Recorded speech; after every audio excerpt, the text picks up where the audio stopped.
ہمارا ہے.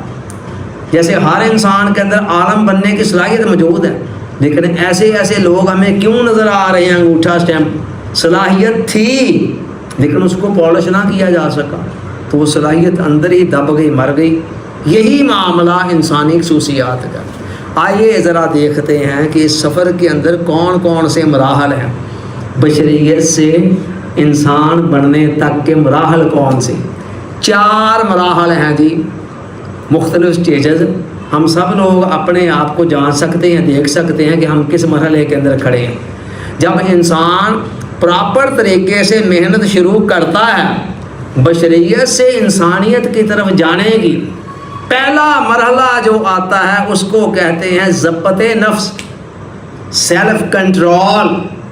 یعنی انسان کا اپنے آپ پر اتنا کنٹرول آ جائے کہ اس کے وجود کے اندر جو نفس کے اندر خواہشات ہیں رنگ برنگی طرح طرح کی، حیوانی خواہشات، غلط خواہشات، ان کو بندہ کنٹرول کر سکے، ان کا آقا بن جائے، ان کا غلام نہ بنے، ان کے ہاتھوں میں کھلونا نہ بنے، بلکہ ان کو اپنی مرضی کے مطابق مینج کر رہا ہو.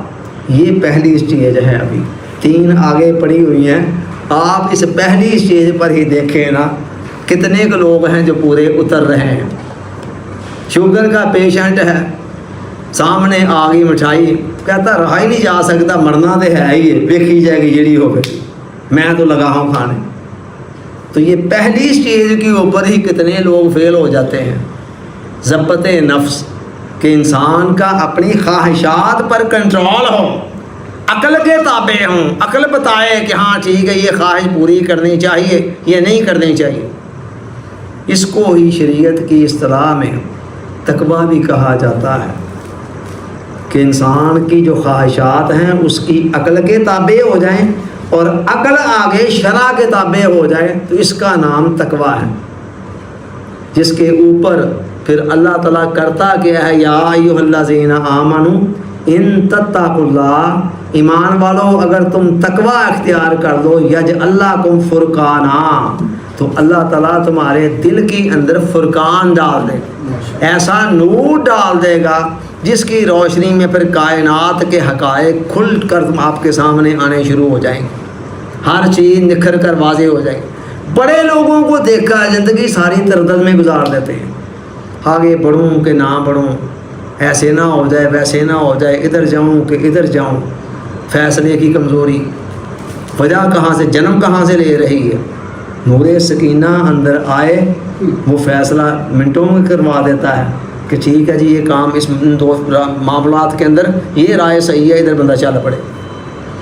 تو یہ تردد جو ہے یہ کیا ہے؟ نور سکینہ کا، اور اس نور کا نہ ہونا جس کو نور تقویٰ کہہ لیں آپ، نور سکینہ بھی وہی ہے.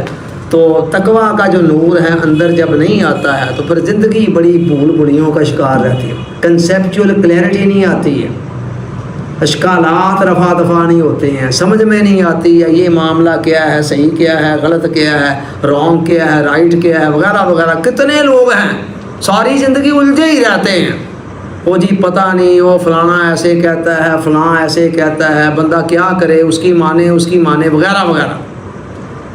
تو یہ جب آتا ہے، اور اس تک کو پانے کا طریقہ کیا ہے؟ مجاہدہ. والذین جاہدوا فینا، اسٹیج تک جانے کا، لنہدینہم سبلنا، جو مجاہدہ کرتے ہیں ان کے لیے راستے کھول دیتے ہیں ہم، اللہ کا وعدہ ہے. مجاہدہ مین ابتدا کے اندر تھوڑی سی محنت کرنی پڑتی ہے خواہشات کو کنٹرول کرنے، لیکن چلتے چلتے اگر بندہ استقامت کے ساتھ لگا رہے، غلط خواہشات کو کنٹرول کرتا جائے، ایک وقت آتا ہے پھر جب مکروہات شریعہ مکروہات طبیعہ بن جاتے ہیں. یہ نچوڑ ہے ساری دین کا کہ آپ کے لیے مکروہات شریعہ مکروہات طبیعہ بن جائے، یعنی جن چیزوں کو شریعت نے ناپسند کیا ہے وہ آپ کی طبیعت بھی ناپسند کرنے لگ پڑے. موجیں ہی موجیں، اس کے بعد مزے ہی مزے، لائف بڑی خوشگوار ہو جاتی. آپ کو پھر اس کے بعد کرنا کیا ہے؟ پھر کسی چیز کو چھوڑنے میں آپ کے لیے دقت کیا ہے؟ آپ کو تو پہلے ہی وہ پسند نہیں ہے. ایک مثال سمجھ لیں، ہم سب لوگ بچپن سے سنتے آئے ہیں کہ شراب حرام ہے، تو کوئی ولیتی برانڈ کی شراب ہمیں مفت میں آفر کرے اور کہے کہ 1 روپیہ نہیں لیتا، ولیتی باہر کی ہے، امپورٹڈ، تو آپ پی لیں، تو ہم کہیں گے نہیں، ہم نہیں پیتے ہیں۔ حالانکہ اسی شراب کو دنیا کے اندر کتنے ہیں جو قیمتاً لے کر خرید کر پیتے ہیں، ہم کیوں نہیں پیتے؟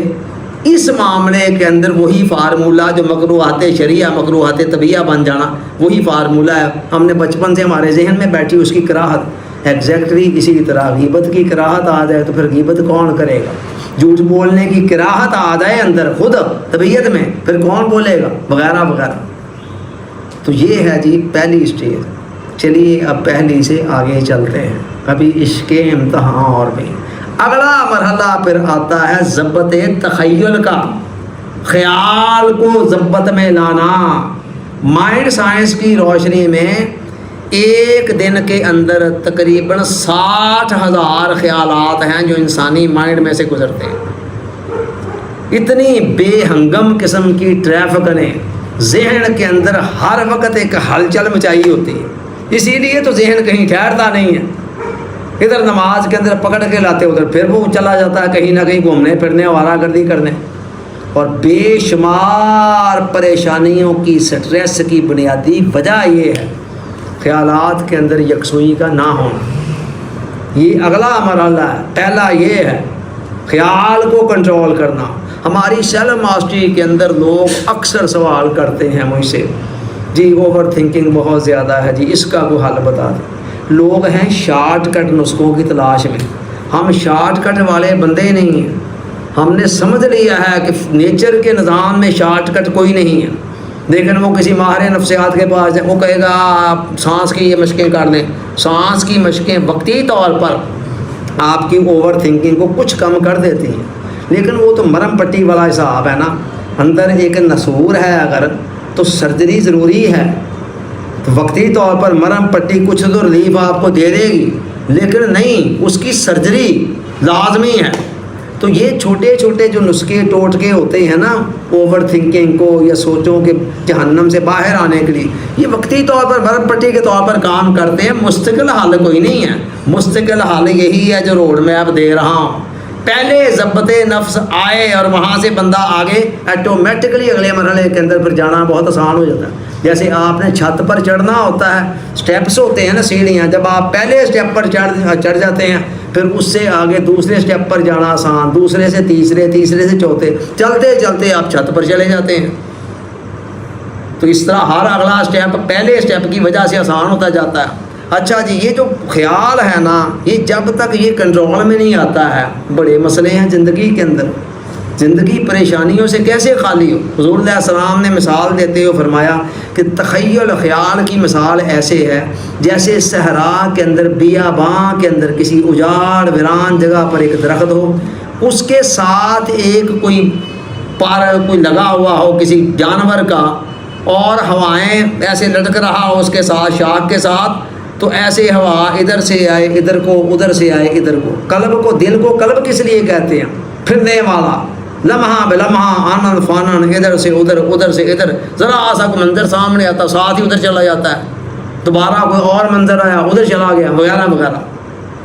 تو یہ جب تک اس طرح کا ہے نا، اس کا نقصان یہ ہوتا ہے کہ روح ہماری جب محبوب حقیقی کی طرف پرواز کرنا شروع کرتی ہے نا، تو یہ جو تخیل کی آوارگیاں ہیں یہ رکاوٹ بن جاتی ہیں، کہتی جا کے تو دکھائیں، یہ رکاوٹ بن جاتی ہیں۔ لہذا بہت ضروری ہے کہ ہمارا تخیل ہمارے کنٹرول میں ہو۔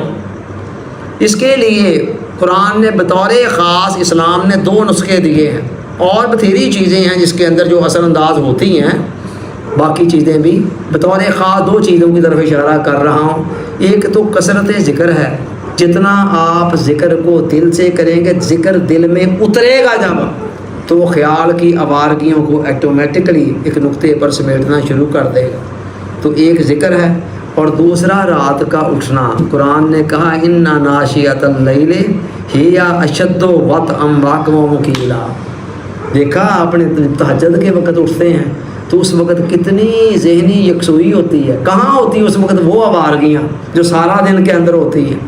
تو اس وقت کا جو اٹھنا ہے نا وہ بھی اس میں بڑا کردار ادا کرتا ہے. تو اور بھی چیزیں ہیں، تو لہٰذا یہ ضبط تخیل ہے، یہ دوسرا مرحلہ ہے. اس کے بعد آگے پھر چلتے چلتے اگر بندہ چلتا جائے تو پھر تیسرا مرحلہ آتا ہے، اس کو کہتے ہیں ضبط افعال. اس مرحلے میں آ کر روح کے اندر اتنی توانائی آ جاتی ہے کہ وہ کئی معاملات میں جسم سے ویسے بے نیاز ہو جاتی ہیں. مثلا عام حالات میں ہم نے کسی چیز کو دیکھنا ہے تو آنکھوں کی ضرورت ہے، لیکن جب روح اتنی قوی ہو جاتی ہے، طاقتور ہو جاتی ہے، تو بعض اوقات آنکھیں بند بھی ہیں، بغیر بند آنکھوں سے دیکھ لے گی وہ. یا فرض کریں دیوار کے دوسری طرف آنکھیں تو نہیں نہ جاتی، تو لیکن وہ وہاں سے جا کر دیکھ لے گی. حضرت عمر فاروق رضی اللہ تعالیٰ عنہ جو بیٹھے ہوئے تھے ممبر پر اور سینکڑوں میلوں کے فاصلے پر اسلامی لشکر کو لڑتے ہوئے دیکھ لیا، اور اولیاء صوفیہ کے حالات واقعات کے اندر کئی اسی طرح بغیر کانوں کی ظاہری سماعت کے، مادی طور پر جسمانی طور پر کسی جگہ پر موجودگی اور مادی آلات کے بغیر دور دراز سے آوازوں کو سن لینا، یہ کیا ہے؟ یہ روح کے کمالات ہیں کہ جب روح کے اندر انرجی آتی ہے نا، تو عام طور پر تو روح محتاج ہے جسم کی، کہ جسم کی آنکھیں دیکھیں تب منظر دیکھ سکے گی، کان سنیں تب، لیکن پھر روح بعض اوقات بے نیاز. کبھی یہ پھر بے نیازی مستقل طور پر بھی چلی جاتی ہے اور کبھی ابتدا کے اندر وقتی طور پر ہوتی ہے.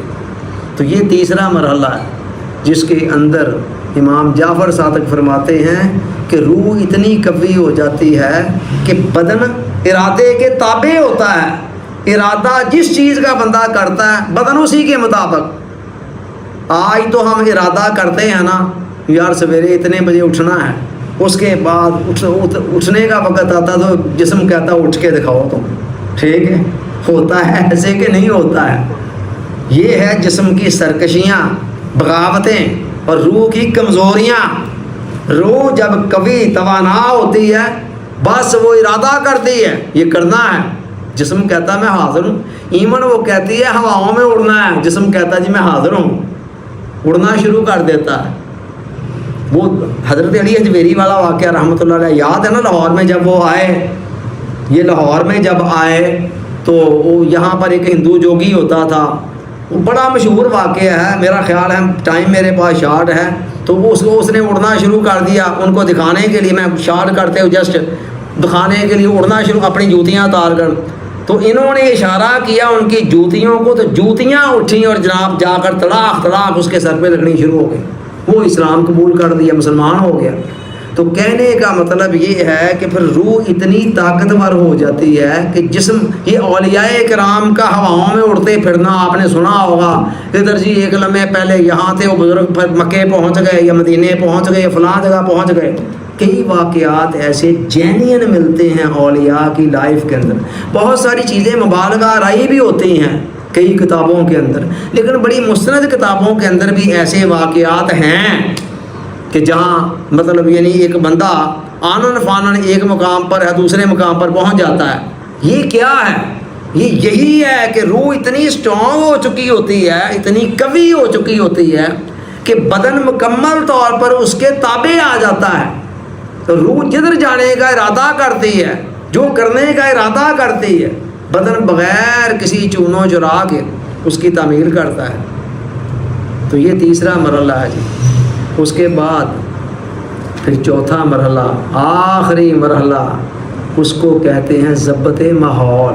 ارتقاء کا آخری درجہ کیا ہے کہ جس میں انسان کی روح اتنی اسٹرانگ ہو جاتی ہے، اتنی قوت طاقت اس میں آ جاتی ہے کہ پہلے تیسرے مرحلے تک تو جسم جسٹ اپنے وجود کے اوپر تصرف کر رہی ہے نا، پھر اپنے وجود سے باہر نکل کر باہر کی دنیا کے اندر بھی اس کے تصرف شروع ہو جاتے ہیں. کائنات کے اندر انسان کے پاس ایک کریٹو تخلیقی قوت آ جاتی ہے ارادے کی، کہ انسان جدھر دیکھتا ہے، جو ارادہ کرتا ہے، کائنات اس کی بات اپنے امکان کی حد تک بندہ ہی رہتا ہے، کوئی خدا نہیں بن جاتا ہے. یہ بات ذہن میں رکھے. لیکن یہ ہے کہ روح کے اندر اتنی طاقت اور قوت آ جاتی ہے کہ جدھر دیکھتی ہے، اشارہ کرتی ہے، وہ اس کے مطابق ایگزیکٹلی ویسے ہی ہو جاتا ہے. کیسے؟ اب اس کی ایک دو مثالیں دیں. آصف بن برخیہ قطن کوئی اٹھے نہیں ہیں اپنی جگہ سے. سلمان علیہ السلام نے کہا تخت کون لے کے آئے گا، کب تک آ جائے گا؟ انہوں نے کہا جی آپ پلک جھپکیں، پلک جھپکنے سے پہلے تخت یہاں ہوگا. اب یہ دیکھیں قرآن نے کہا قال اللہ جی عندہ علم من الکتاب، ایسا بندہ اٹھا جس کے پاس کتاب کا علم تھا، جینین علم جو ایک نور بن کر بندے کے دل میں اتر جاتا ہے اور انسان کے عمل کو حال کو بدل دیتا ہے.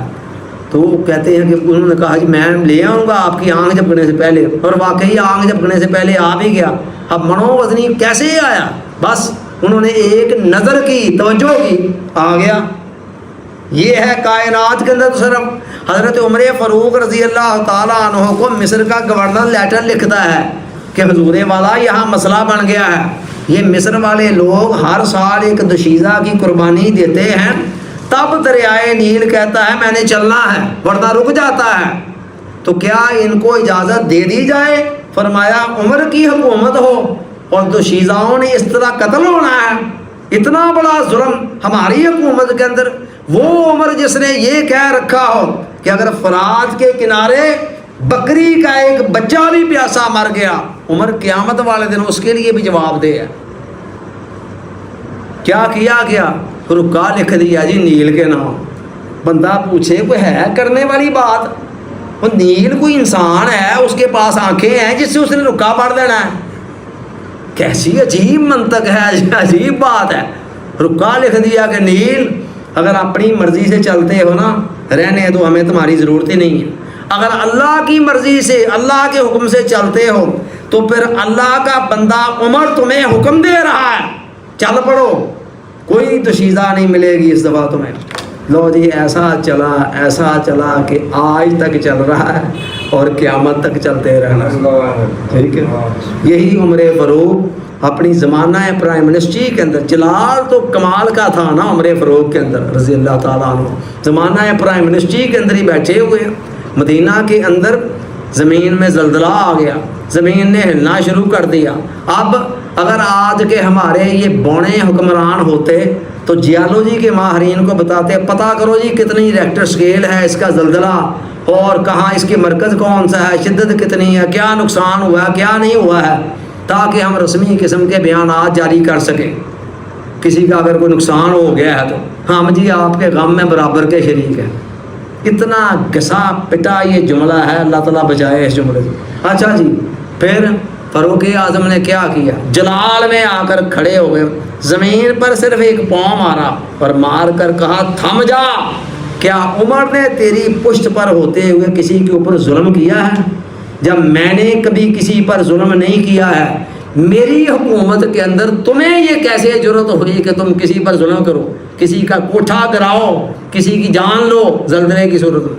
لو جی تھم گئی اور ایسی تھمی کہ وہ دن اور آج کا دن اور آج سے لے کر قیامت تک ساری دنیا کے اندر زلزلے آتے رہے ہیں اور آتے رہیں گے، مگر شہر مدینہ میں زلزلہ نہ آج تک آ سکا ہے نہ قیامت تک آ سکے گا. یہ ہے وہ چیز جو چوتھا اور آخری مرحلہ ہے ارتقاء کا، اور یہ صلاحیتیں سب کے اندر موجود ہیں. پالش کون کتنی کرتا ہے وہ اس کی اپنی مرضی پہ ڈیپینڈ کرتا ہے. نبوت کا دروازہ ہی خدا نے بند کیا ہے حضور علیہ السلام کے آنے کے بعد، اور کوئی دروازہ بند نہیں کیا. اور اس کی طرف اشارہ حضرت شیخ عبد القادر جیلانی رحمۃ اللہ علیہ فرماتے ہیں اس چیز کی طرف. وہ کہتے ہیں بعض آسمانی کتابوں کے اندر اللہ کا یہ ارشاد لکھا ہوا ہے کہ بندے میں اللہ ہوں، جس کام کو کہتا ہوں ہو جا، جس کام کو کرنے کا ارادہ کرتا ہوں اسے کہتا ہوں ہو جا، وہ ہو جاتا ہے. تو ایک دفعہ میرا بن جا، پھر میں تجھے ایسا بنا دوں گا کہ تو بھی جس کام کو کہے گا ہو جا وہ ہو جائے گا. من کان للہ کان اللہ لہ، جو اللہ کا ہو جاتا ہے اللہ اس کا ہو جاتا ہے. اور من اطاع اللہ، جو اللہ کی اطاعت کرتا ہے، اطاع لہ کل شیء، ہر چیز دنیا کی اس کی اطاعت کے اندر لگ جاتی ہے. اور اس کی طرف اشارہ حدیث قدسی میں بھی ہے، آپ نے وہ حدیث کئی مرتبہ سنی ہوگی، لا یزال عبدی یتقرب الیہ بالنوافل حتی احبہ، فرمایا میرا بندہ جب مسلسل عبادتوں اور ریاضتوں کے ذریعے میرا قرب حاصل کر لیتا ہے تو میں اس سے محبت کرنی شروع کرتا ہوں۔ باری تعالیٰ جب تجھے بندے سے محبت ہوتی ہے پھر کیا ہوتا ہے؟ فرمایا فَإِذَا أَحْبَبْتُهُ كُنْتُ سَمْعَهُ الَّتِي يَسْمَعُ بِهَا وَبَصَرَهُ الَّتِي يُبْصِرُ بِهَا وَيَدَهُ الَّتِي يَبْطِشُ بِهَا وَرِجْلَهُ الَّتِي يَمْشِي بِهَا وَلَئِنْ سَأَلَنِي لَأَعْطَيْتُهُ وَلَئِنْ اسْتَعَاذَنِي لَأُعِيذَنَّهُ۔ فرمایا جب وہ سٹیج آتی ہے پھر کیا کرتا ہوں میں بندے کے کان بن جاتا ہوں جن سے وہ سنتا ہے، اس کے بعد کیا قریب اور کیا دور، جب اللہ کی قدرت سے بندہ سن رہا میں اس کی وہ آنکھیں بن جاتا ہوں جس سے وہ دیکھتا ہے، اس کے بعد کیا نیڑے اور کیا دور، درد مندانوں نظری آوید کی نیڑے کی دوروں، اور میں اس کے ہاتھ بن جاتا ہوں جس سے وہ گرفت کرتا ہے۔ علامہ نے کہا تھا نا، ہاتھ ہے اللہ کا، بندہ ہے مومن کا ہاتھ، اور میں اس کے پاؤں بن جاتا ہوں جن سے وہ چلتا ہے۔ اور اس اسٹیج پر میرا بندہ جب مجھ سے کوئی سوال کرتا ہے میں اس کا پورا کرتا ہوں، اور جب مجھ سے کسی معاملے میں کوئی پناہ مانگتا ہے میں اس کو پناہ دیتا ہوں۔ ابن ماجہ میں حدیث، حضور علیہ السلام کعبہ کا طواف کر رہے ہیں تو ایک جگہ پر رک کر فرمایا ہے کعبہ درست ہے کہ تو عظیم ہے، تیری ہوائیں عظیم ہیں، مگر والذی نفسی بیادہ ہی، اس اللہ کی قسم جس کے دستے قدرت میں میری جان ہے، ان حرمت المومن اعظم من کا، کہ اللہ کے نزدیک میری امت کے ایک بندہ مومن کا درجہ تو اسے بھی کہیں بڑھ کر ہے۔ تو یہ چوتھا مرحلہ ہے جی۔ اب یہ قطعاً ضروری نہیں ہے کہ ہم میں سے ہر کوئی چوتھے تک پہنچ جائے، اور اللہ کا مطالبہ بھی نہیں ہے، لیکن چوتھے تک نہ پہنچ سکنے کا یہ مطلب کہاں آ گیا کہ ہم اس سفر کو شروع ہی نہ کریں، کہیں بس ٹھیک ہے جی جہاں پڑے ہوئے ہیں پڑے رہیں جانوروں کی سطح پر۔ تو بابا اللہ کے بھروسے پر بندہ سفر شروع تو کرے، some thing is better than nothing, کوئی بات نہیں۔ آپ اگر دوسرے مرحلے تک پہنچ جاتے ہیں تو کامیاب ہیں، نہ صحیح تیسرا چوتھا کوئی فرض نہیں ہے، تیسرے چوتھے کی خیر ہے، پہلے دو تک تو جائیں نا۔ اگر آپ کو دنیا اور آخرت کو سیکیور کرنا چاہتے ہیں تو پھر کم از کم پہلے دو مرحلے مسٹ ہیں، اور ان تک جانا کوئی مشکل بھی نہیں ہے۔ تیسرا چوتھا ٹھیک ہے تھوڑا سا زیادہ اور محنت مانگتا ہے، اس دور کے اندر مشکل ہے ہمارے لیے، لیکن کم از کم یہ دو جو لازمی ہیں بندہ ان تک آرام سے جا سکتا ہے، تھوڑی سی محنت اسٹرگل جدوجہد کرتا ہے، کرے صحیح کنسسٹنسی کے ساتھ۔ ذرا غور کریں، ایک ہی چکر ہے آدم علیہ السلام سے لے کر آج تک، اور آج سے لے کر قیامت تک، ساری دنیا کتنی آئی کتنی گئی کتنی نے آنا ہے، ہم نے صرف ایک ہی دفعہ آنا تھا۔ اس ایک چکر کے اندر سفر کے اندر ہم حاصل کیا کر رہے ہیں؟ دنیا کی جن سوغاتوں کے پیچھے مارے پھر رہے ہیں، جن کو جمع کرنے کے لیے، وہ سوغاتیں کب تک ہیں؟ ہماری آنکھ کے بند ہونے تک۔ آنکھ نے بند ہونا ہے، سارے رونق میلے یہاں چھوڑ کر ہر چیز زیرو زیرو چلے جانا ہے۔ آگے جا کر کیا کام آنا؟ آگے جا کر تو روح کے کمالات نے کام آنا ہے۔ ایون جس جسم کو بھی پال پوس رہے ہیں یہ روح کی سواری ہے، اس نقطہ نظر سے ٹھیک ہے، اس کو بھی صحت مند رکھیں، بڑی اچھی بات ہے، لیکن اگر سارا فوکس اس پر ہی ہو گیا تو مرنے کے بعد یہ بھی کتنے کے دن آپ کے ساتھ چلے گا، آگے روح نہیں جانا ہے، اور آگے سارے معاملات پر روح نہیں کرنے۔ جسم اور اس کے تقاضے دکھائی دیتے ہیں، اس لیے ہر کوئی ان تقاضوں کو پورا کرنے کے لیے چل پڑتا ہے، اور روح نظر نہیں آتی ہے نہ اس کے تقاضے، اس لیے ہر کوئی روح کو اگنور کر رہا ہے۔ یہی معاملہ دنیا اور آخرت کا، دنیا کے تقاضے سامنے ہیں، نظر آتے ہیں، ہر کوئی دوڑ پڑتا ہے، اور آخرت نگاہوں سے اوجھل ہے، اس کے تقاضے بھی نگاہوں سے اوجھل ہے، اس لیے ہر کوئی ان کو نظر انداز کرتا ہے۔ لیکن بہرحال نظر آنے والی چیز ہی تو سب کچھ نہیں نہ ہوتی۔ ایمان کی نگاہ تقاضا کرتی ہے بصیرت ایمانی کہ انسان ظاہر کے پردوں کو پھاڑ کر آگے حقیقت اعلیٰ تک پہنچ جائے۔ تو بہرحال یہ چار مراحل ہیں، اور علامہ بڑی اچھی طرح جانتے تھے ان چاروں مراحلوں کو۔ علامہ اقبال انہوں نے کئی جگہوں پہ اشارہ کیا، کہتے ہیں تیرے دریا میں طوفان کیوں نہیں ہے، خودی تیری مسلماں کیوں نہیں ہے، ابس ہے شکوائے تقدیر یزداں، تو خود تقدیر یزداں کیوں نہیں ہے۔ اور کئی جگہوں پہ کہ خود ہی کو کر بلند اتنا کہ ہر تقدیر سے پہلے خدا بندے سے خود پوچھے بتا تیری رضا کیا ہے۔ بہرحال یہ چاروں درجے جو ہیں نا یہ کوئی نبوت کے ساتھ مخصوص نہیں ہے کہ نبی جا سکتا ہے، بغیر نبی بھی جا سکتا ہے، اپنی اپنی محنت، جتنا گڑ جس نے ڈالنا ہے اتنا میٹھا ہو جانا ہے۔ اور میں نے بتا دیا کہ کوئی بات نہیں، تیسرے چوتھے میں کوئی نہیں جا سکتا، نہیں پہنچ سکتا، خیر ہے، پہلے دو جس نے کر لی ہے نا وہ تو لازمی ہے نا، اس کے بغیر تو آپ صحیح معنوں میں انسان بن ہی نہیں سکتے۔ اگر آپ کے خیال ہی آپ کے کنٹرول میں نہیں ہے اور آپ کی عادتیں، طور طریقے، حرکات و سکنات، سونا جاگنا، کھانا پینا ہی آپ کے کنٹرول میں نہیں ہے، کیا کریں گے پھر؟ اس لائف کے اندر کوئی کمال کہاں سے آئے گا؟ تقویٰ کہاں سے آئے گا؟ زہد و ورع کہاں سے آئے گا؟ اللہ کی محبت معرفت کہاں سے آئے گی؟ اس لیے بسم اللہ پڑھیں اور سفر کا آغاز کریں، اور یہ خدا کا وعدہ ہے میرے بندے، تو چلنے کا ارادہ کر دے، ایک قدم تو اٹھا لے، باقی 99 اٹھا کر میں خود تیری طرف آ جاؤں۔ Thank you very much.